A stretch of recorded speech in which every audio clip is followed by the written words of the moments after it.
sa rosaryo ng Birhen, kami iyong kasama, iyo ang aming puso. Lorenzo de Malima, iyo ang aming puso. Lorenzo de Malima.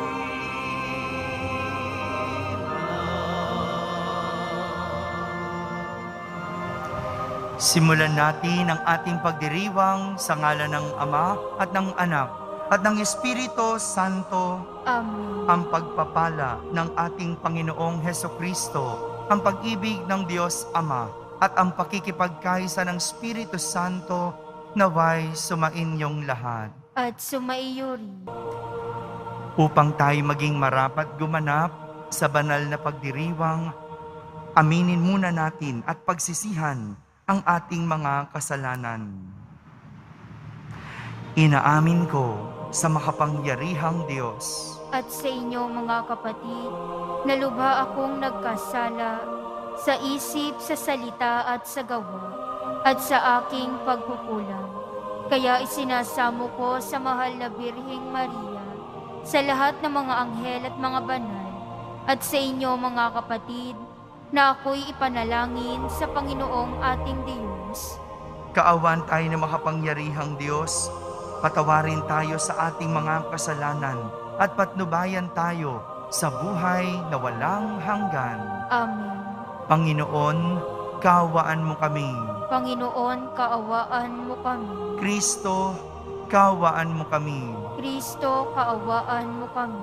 Panginoon, kaawaan mo kami. Panginoon, kaawaan mo kami. Manalangin tayo. Ama naming makapangyarihan, ang mga gumaganap sa iyong kalooban, kahit na sila'y usigin at pahirapan, ay itinuturing mong mapalad sa iyong kaharian. Ang katapatan ng mga banal na martir na sina San Lorenzo Ruiz at mga kasamahan ay mapasa amin nawa araw-araw upang ang pagdilingkod sa iyo at sa kapwa-tao ay aming magampanan. Iniluluhog namin ito sa pamamagitan ni Jesucristo kasama ng Espiritu Santo magpa sa walang hanggan. Amen. Magsiupo na po ang lahat. Pagbasa mula sa aklat ni Sirach. Anak ko, kung nais mong maglingkod sa Panginoon, humanda ka sa mga pagsubok. Maging tapat ka at magpakatatag. Huwag kang masisiraan ng loob sa panahon ng kasawian. Manalig ka sa Panginoon at huwag kang lalayo sa Kanya. Kung nais mong tumiwasay habang nabubuhay, tanggapin ang anumang ipagkaloob niya sa iyo. Tiisin mo ang kadustaan kahit ano ang mangyari. Kung ang ginto ay dinadalisay sa apoy, ang banal ay sinusubok ng Panginoon sa apoy ng pagtitiis. Magtiwala ka at tutulungan Kanya. Maging tapat ka sa Kanya at makaaasa ka. Kayong may takot sa Panginoon, maghintay kayo ng Kanyang habag. Huwag kayong lalayo sa Kanya nang hindi kayo mapahamak. Kayong may takot sa Panginoon, magtiwala kayo sa Kanya, at walang pagsalang tatanggap kayo ng gantimpala. Kayong lahat na may takot sa Panginoon, umasa kayo sa Kanya. Pagpapalain niya kayo, pasasaganain at paliligayahin magpakailanman. Tingnan ninyo ang nangyari sa ating mga ninuno. May nagtiwala ba sa Panginoon na nanisiphayo? May nananatili bang naglilingkod sa Kanya na Kanyang pinabayaan? May tumawag ba sa Kanya na hindi niya dininig, sapagkat maawain at mapagpatawad ang Panginoon.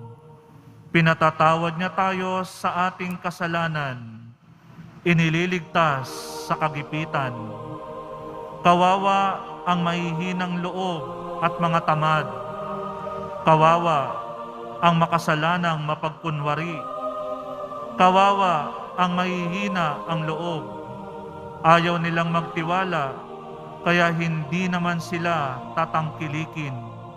Kawawa kayong mga nawala ng pag-asa at ayaw nang makibaka. Ano ang gagawin ninyo pag naningil na ang Panginoon? Ang mga may takot sa Panginoon ay di sumusuway sa kanyang utos. Ang mga umiibig sa kanya'y namumuhay ayon sa kanyang kalooban. Ang mga may takot sa Panginoon ay nagsisikap na siya'y bigyang lugod. Ang kanyang kautusan ang umiiral sa buhay ng mga umiibig sa kanya. Ang mga may takot sa Panginoon ay handang maglingkod sa kanya. Nagpapakababa sila sa kanyang harapan. Sabi nila, ipinagkakatiwala natin ang ating buhay sa Panginoon sa halip na sa mga tao, sapagkat kapantay ng kanyang kamahalan ang kanyang habag. Ang salita ng Diyos. Salamat sa Diyos. Mahalaga sa may kapal ang kamatayan ng banal. Mahalaga sa may kapal ang kamatayan ng banal. Mahal ko ang Panginoon pagkat ako'y dinirinig. Dinirinig niya ako sa dalangin ko at hibik. Ako'y kanyang dinirinig tuwing ako'y tumatawag. Kung ako ay tumatawag, sinasagot niya agad. Mahalaga sa may kapal ang kamatayan ng banal. Noong ako'y mahuhulog sa bingit ng kamatayan, nadarama ko ang tindi ng takot ko sa libingan. Lipos ako ng pangamba at masidhing katakutan. Mahalaga sa may kapal ang kamatayan ng banal. Sa ganoong kalagayan, ang poon ang tinawag ko, at ako ay nagsumamo na iligtas niya ako. Mabuti ang Panginoon, siya'y mahabaging Diyos. Tunay siyang mahabagin at mapagpahinuhod. Mahalaga sa may kapal ang kamatayan ng banal.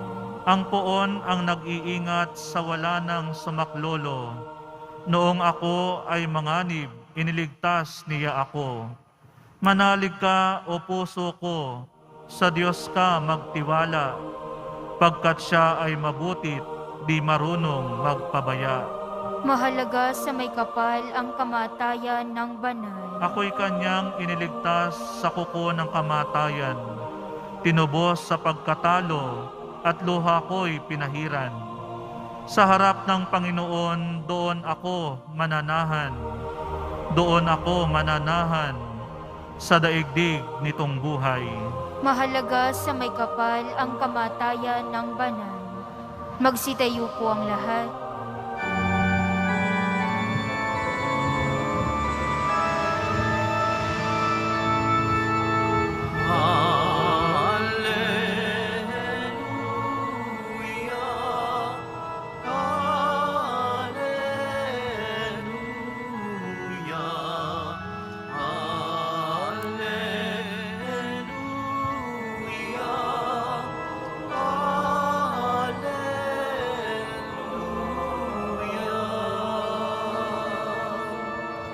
Mapalad ang inuusig sa gawang puspos ng bait, pagkat may kakamting langit.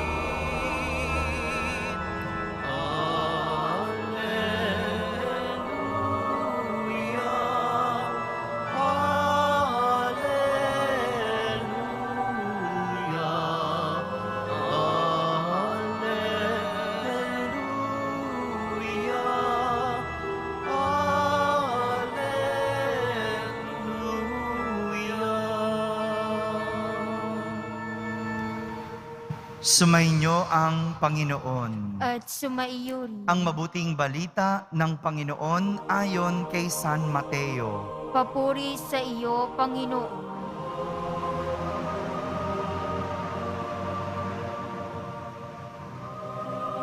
Noong panahong iyon, nang makita ni Jesus ang napakaraming tao, umahon siya sa bundok. Pagkaupo niya'y lumapit ang kanyang mga alagad at sila'y tinuruan niya ng ganito. Mapalad ang mga aba na wala nang inaasahan kundi ang Diyos, sapagkat makakasama sila sa kanyang kaharian. Mapalad ang mga nahahapis, sapagkat aaliwin sila ng Diyos. Mapalad ang mga mapagpakumbaba, sapagkat tatamuhin nila ang ipinangako ng Diyos. Mapalad ang mga nagmimithing makatupad sa kalooban ng Diyos, sapagkat ipagkakaloob sa kanila ang kanilang minimithi. Mapalad ang mga mahabagin, sapagkat kahahabagan sila ng Diyos. Mapalad ang mga may malinis na puso, sapagkat makikita nila ang Diyos. Mapalad ang mga gumagawa ng daan sa ikapagkakasundo, sapagkat sila'y ituturing ng Diyos na mga anak niya. Mapalad ang mga pinag-uusig dahil sa kanilang pagsunod sa kalooban ng Diyos, sapagkat makakasama sila sa kanyang kaharian. Mapalad kayo kapag dahil sa aki inaalimura kayo ng mga tao, pinag-uusig at pinagwiwikaan ng lahat ng uri ng kasamaan na pawang kasinungalingan. Magdiwang kayo at magalak, sapagkat malaki ang inyong gantimpala sa langit. Gayon din ang ginawa ng mga tao sa mga propetang nauna sa inyo. Mga kapatid, ang mabuting balita ng Panginoon. Pinupuri ka namin, Panginoong Hesukristo. Magsiupo na po ang lahat. Isang magandang araw po sa inyong lahat.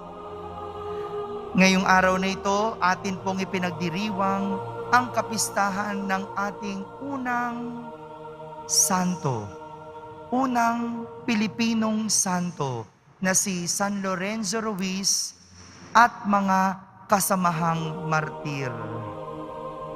Kung mayroon pong isang natatangi sa kwento ng pagiging martir ni San Lorenzo, ito po ay ang pagtanggap at pagharap niya sa pagpapahirap sa kanya ng may ligaya sa puso.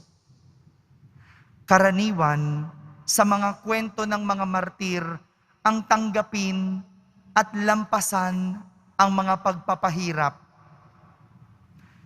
Pero iba yung kay San Lorenzo Ruiz. Iba yung may ligaya sa iyong puso sa gitna ng hirap. Alam niyo po, likas sa Pilipino, ang kahit may pinagdadaanan na kukuha pang ngumiti at maging masaya. Yung kahit binabagyo o binabaha, yung iba naliligo pa sa ulan, nagtatampisaw pa sa baha. O kaya, tayo ngayon nauuso kapag mayroong burol o may mga lamay, nakukuha pa nung iba na mag-video okay. Parang ganito po, yung nangyari kay San Lorenzo Ruiz nung siya ay pinahihirapan habang nakabitin patiwarik. Nakataob si San Lorenzo at sinugatan yung kanyang ulo kung saan unti-unting pinapapatak yung dugo. Biruin mo, ganun yung klase ng pagpatay o pagpapahirap na dinanas ni San Lorenzo Ruiz. Kasi gusto itatwa niya yung kanyang pananampalataya. Ano hindi ginagawa ni San Lorenzo Ruiz? Binitin patiwarik, sinugatan yung ulo, hanggang unti-unting pinapapapatak yung dugo.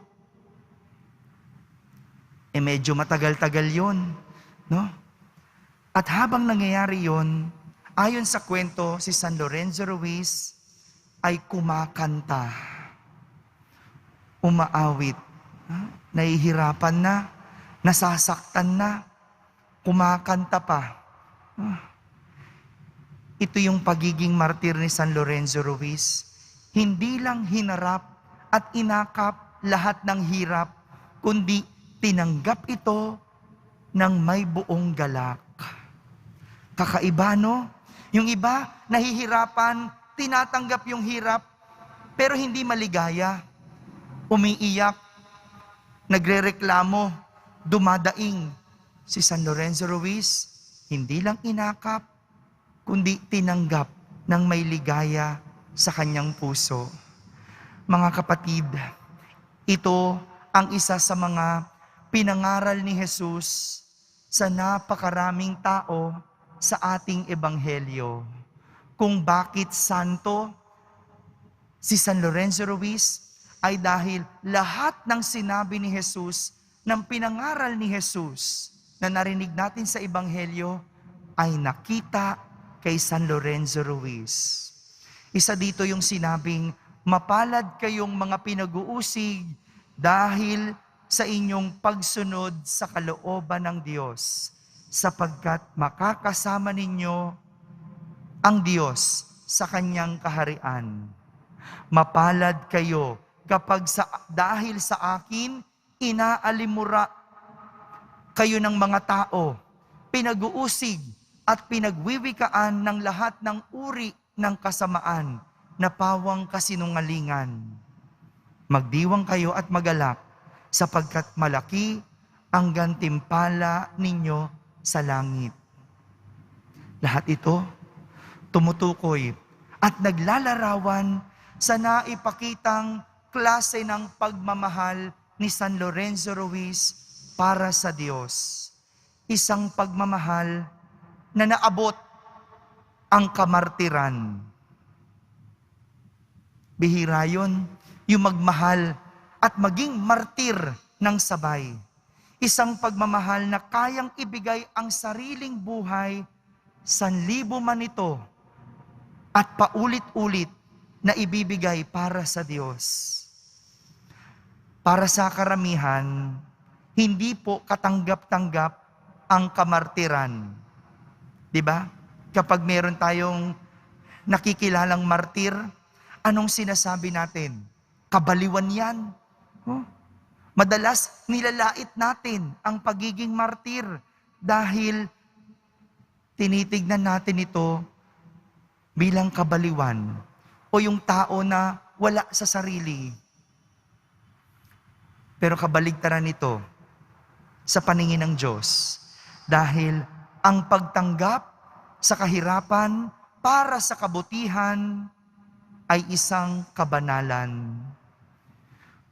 Yung kung ikaw ay nananatili sa kabila ng pagsubok bilang mag-asawa, yan, marami yan.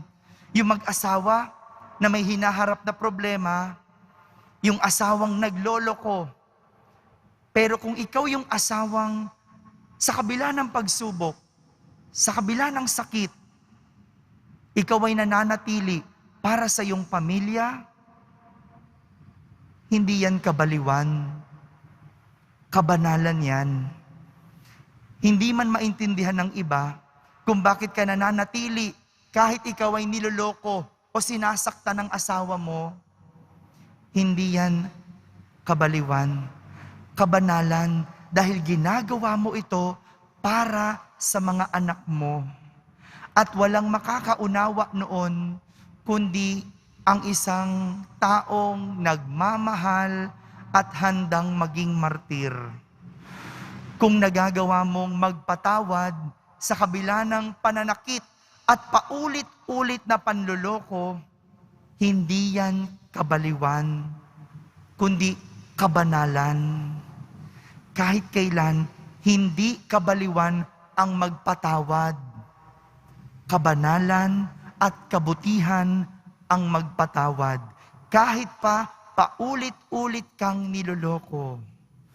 Kung nakukuha mong magbigay sa kabila ng panloloko, hindi yan kabaliwan, kundi kabanalan.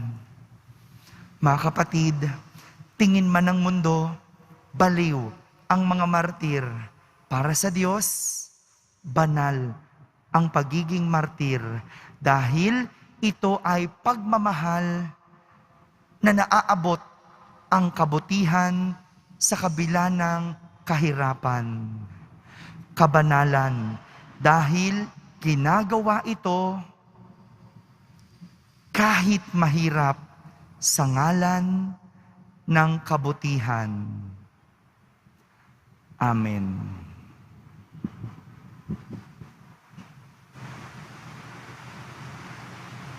Magsitayo po ang lahat.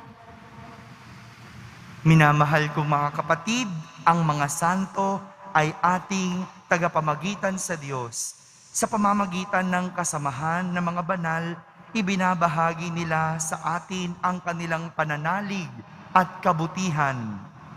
Kasama ni San Lorenzo, ating tagapamagitan, manalangin tayo sa ating Ama at ating sambitin. Loobin mong maging matatag kami sa pagdilingkod sa iyo, O Panginoon. Loobin mong maging matatag kami sa paglilingkod sa iyo, O Panginoon. Para sa mga nakakalimot sa kanilang pangako sa binyag, naway matutunan nilang magbalik loob kay Kristo. Manalangin tayo. Loobin mong maging matatag kami sa paglilingkod sa iyo, O Panginoon. Para sa mga naghahanap ng tanging bukasyon sa buhay, naway maipakita ito sa kanila. Manalangin tayo. Loobin mong maging matatag kami sa paglilingkod sa iyo, O Panginoon. Para sa mga nabibigatan at nanghihina dahil sa dami ng tukso, naway manatili silang matapat kay Kristo. Manalangin tayo. Loobin mong maging matatag kami sa paglilingkod sa iyo, O Panginoon. Upang ang anumang nakabubuti sa buhay natin ay laging sa ikadarakila ng Panginoon at hindi para sa pagpapahalaga at pagmamataas ng ating sarili. Manalangin tayo. Loobin mong maging matatag kami sa paglilingkod sa iyo, O Panginoon. Upang manatiling matatag ang mga Pilipino sa pananampalataya kay Kristo at pagmamahal kay Maria. Manalangin tayo. Loobin mong maging matatag kami sa paglilingkod sa iyo, O Panginoon. Panginoon, sa inyong awa at dunong ay hinirang mo ang iyong lingkod na si San Lorenzo na maging saksi sa pananampalataya at huwaran namin sa buhay Kristiyano. Sa pag-alaala sa Kanya, hinihiling namin ang pananalig, pag-asa at pagmamahal tungo sa pambansang katarungan, kaunlaran at kapayapaan. Hinihiling namin ito sa pamamagitan ni Jesucristo na aming Panginoon. Amen. Magsiupo na po ang lahat.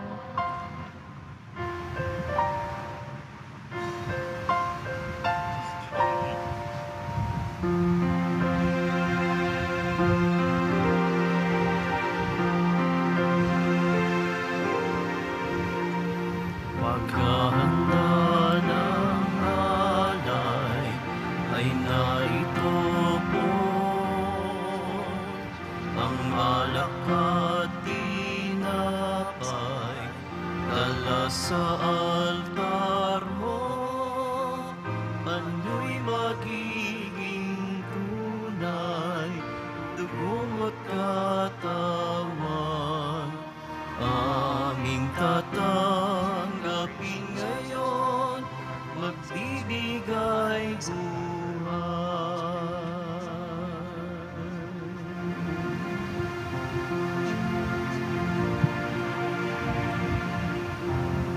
Magsitayo po ang lahat. Manalangin kayo mga kapatid upang ang paghahain natin ay kalugdan ng Diyos amang makapangyarihan. Tanggapin nawa ng Panginoon itong paghahain sa iyong mga kamay, sa kapurihan niya at karangalan sa ating kapakinabangan at sa buong sambayanan niyang banal. Ama naming lumikha, ang iyong pagkadakila sa mga banal na martir na sina San Lorenzo Ruiz at mga kasamahan ay nagbubunsod sa aming mag-alay ng aming abang na kayanan. Kami umaasang tutugunin mo ang kanilang dalangin na iyong pagdamutan at tanggapin ang mga alay na pagsasaluhan sa banal na piging. Iniluluhog namin ito sa pamamagitan ni Jesucristo kasama ng Espiritu Santo magpa sa walang hanggan. Amen. Sumainyo ang Panginoon. At sumaiyo rin. Itaas sa Diyos ang inyong puso at diwa. Itinaas na namin sa Panginoon. Pasalamatan natin ang Panginoong ating Diyos. Marapat na siya'y pasalamatan. Ama naming makapangyarihan, tunay ngang marapat na ikaw ay aming pasalamatan ngayong aming kagalakan na sina San Lorenzo Ruiz at mga kasamahan ay parangalan. Sila'y kapanalig naming may paninindigan na ikaw ay pahayag kahit sila ay mamatay, sapagkat minarapat mong kanilang matularan ang iyong anak na naghain ng sariling buhay. Tulad ng naganap sa iyong anak, ang dugo ng mga martir ay dumanak, hindi dahil sa katatagang likas, kundi dahil sa iyong bigay na lakas. Kaya kaysa ng mga anghel na nagsisiawit ng papuri sa iyo ng walang humpay sa kalangitan, kami nagbubuni sa iyong kadakilaan. Santo, Santo, Santo, Panginoong Diyos ng mga hukbo, napupuno ang langit at lupa ng kadakilaan mo, o sana sa kaitaasan. Pinagpala ang naparirito sa ngalan ng Panginoon, o sana sa kaitaasan. Magsiluhod po ang lahat. Ama naming banal, ikaw ang bukal ng tanang kabanalan. Kaya't sa pamagitan ng iyong Espiritu ay gawin mong banal ang mga kaloob na ito upang para sa amin ay maging katawan at dugo ng aming Panginoong Hesukristo. Bago niya pinagtiis ang kusang loob na maging handog, hinawakan niyang tinapay, pinasalamatan kanya, pinaghati-hati niya iyon, iniyabot sa kanyang mga lagad at sinabi, "Tanggapin ninyong lahat ito at kanin. Ito ang aking katawan na inihahandog para sa inyo."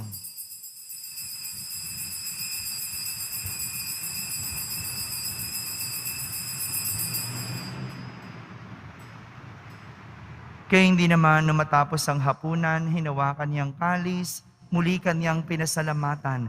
Iniabot niya ang kalis sa kanyang mga lagad at sinabi, "Tanggapin ninyong lahat ito at inumin. Ito ang kalis ng aking dugo, ng bago at walang hanggang tipan. Ang aking dugo na ibubuhos para sa inyo at para sa lahat, sa ikapagpapatawad ng mga kasalanan. Gawin ninyo ito sa pag-alaala sa akin."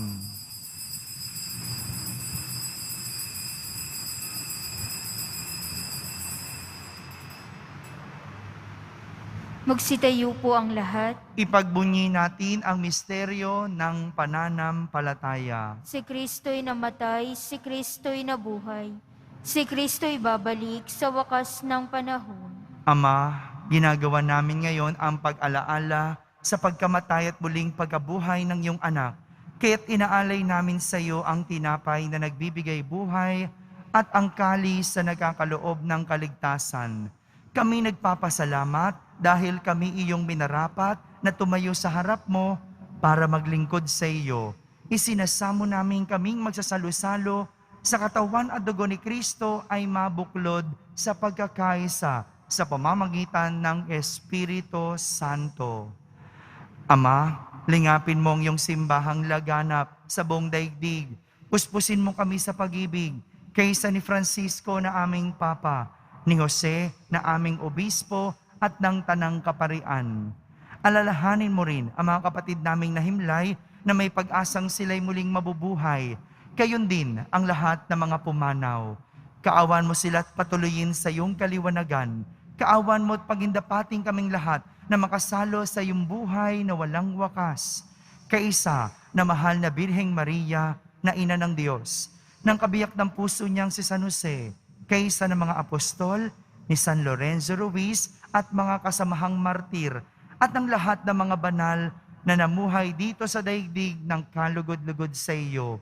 May pagdiwang nawa namin ang pagpupuri sa ikararangal mo sa pamamagitan ng iyong anak na aming Panginoong Hesukristo. Sa pamamagitan ni Kristo, kasama niya at sa Kanya, ang lahat ng parangal at papuri ay sa iyo, Diyos amang makapangyarihan, kasama ng Espiritu Santo, magpa sa walang hanggan. Amen. Sa tagubilin ng mga nakahagaling na utos at turo ni Jesus na Panginoon natin at Diyos, ipahayag natin ng lakas loob. Ama namin, sumasalangit ka. Sambahin ang ngalan mo. Mapasa amin ang kaharian mo. Sundin ang loob mo dito sa lupa para nang sa langit.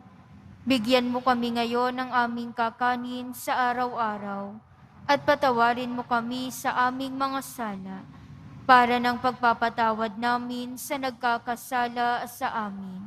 At huwag mo kaming ipahintulot sa tukso at iadya mo kami sa lahat ng masama. Hinihiling namin kami iadya sa lahat ng masama, pagkalooban ng kapayapaan araw-araw, iligtas sa kasalanan at ilayo sa lahat ng kapahamakan, samantalang aming pinananabikan ang dakilang araw ng pagpapahayag ng tagapagligtas naming si Hesukristo. Sapagkat iyo ang kaharian at ang kapangyarihan at ang kapurihan magpakailanman. Amen. Panginoong Hesukristo, sinabi mo sa iyong mga apostol, kapayapaan ang iniiwan ko sa inyo. Ang aking kapayapaan ang ibinibigay ko sa inyo. Tunghayan mo ang aming pananampalataya at huwag ang aming pagkakasala. Pagkalooban mo kami ng kapayapaan at pagkakaisa ayon sa iyong kalooban, kasama ng Espiritu Santo, magpa sa walang hanggan. Amen. Ang kapayapaan ng Panginoon ay laging sumainyo. At sumaiyo rin. Magbigayin kayo ng kapayapaan sa isa't isa. Kapayapaan po para sa lahat.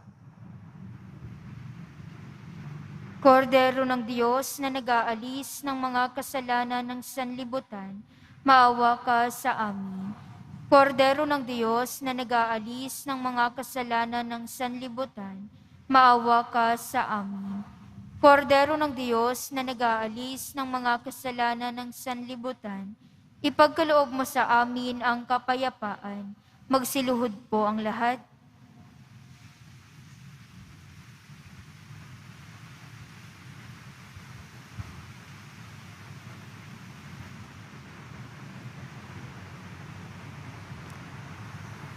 Ito ang kordero ng Diyos. Itong nag-aalis ng mga kasalanan ng sanlibutan. Mapalad ang mga inaaniyahan sa kanyang piging. Panginoon, hindi ako karapat-dapat na magpatuloy sa iyo. Ngunit sa isang salita mo lamang ay gagaling na ako. Ang katawan ni Kristo. Amen.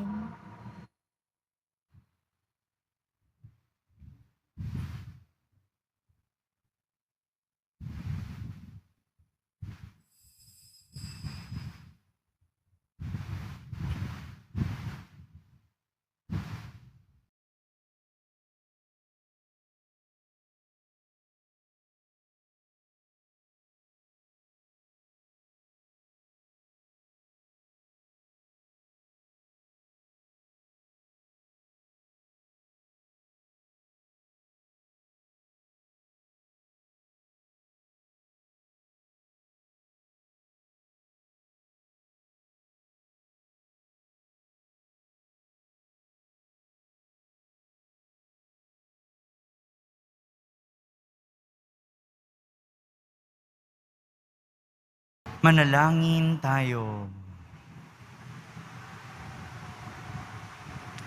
Ama naming mapagmahal, amin ang pinagsaluhan, ang haing nagbibigay buhay, habang panahon kaming lilingon sa iyo dahil sa lahat ng iyong awa at biyaya, bilang tugon sa dalangin ng mga banal na martir na sina San Lorenzo Ruiz at mga kasamahan, marapatin mong kami ay makarating sa kaluwalhatiang inilalaan mo sa amin.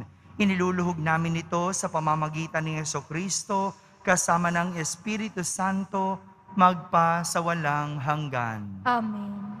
Sumainyo ang Panginoon. At sumaiyo rin. Magsiyuko po kayo at igagawad ang pagbabasbas. Mahal na pong Jesus Nazareno, inihayag mo sa pamamagitan ng krus ang walang maliw na pag-ibig ng Diyos sa sangkatauhan. Pakinggan mo ang kahilingan ng iyong angkan na nagsusumamo sa iyo. Makamtanawan nila ang inyong katugunan at tanggapin ang kasagutan na may utang na loob na tinatanaw. Basbasan din po ninyo ang lahat na may karamdaman at nahihirapan. Sa pamamagitan ng bendisyon na ito, naway maalala nila ang mga pangako nila noon sa binyag, na ikaw ang kanilang iibigin at pagdilingkuran bilang Panginoon magpa sa walang hanggan. Amen. At pagpalain kayo ng makapangyarihang Diyos, Ama, Anak, at Espiritu Santo. Amen. Tapos na pong ating pagdiriwang, humaiking taglay ang pag-ibig at kapayapaan ng poong Jesus Nazareno. Salamat sa Diyos.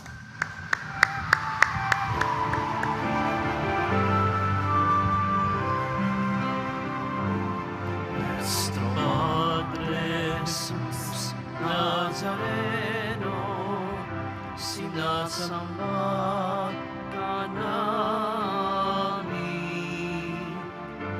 pinipintuho ka namin, aral mo ang aming buhay at kaligtasan. Nuestro Padre Jesus Nazareno, iligtas mo kami sa kasalanan. Ang krus mo kinamatayan ay sagisang ng aming kaligtasan. Nuestro Padre Jesus Nazareno, inarangal ka namin. Nuestro Padre Jesus Nazareno, iluluwalhati ka namin. Nuestro Padre Jesus Nazareno, dinarangal ka namin. Nuestro Padre Jesus Nazareno,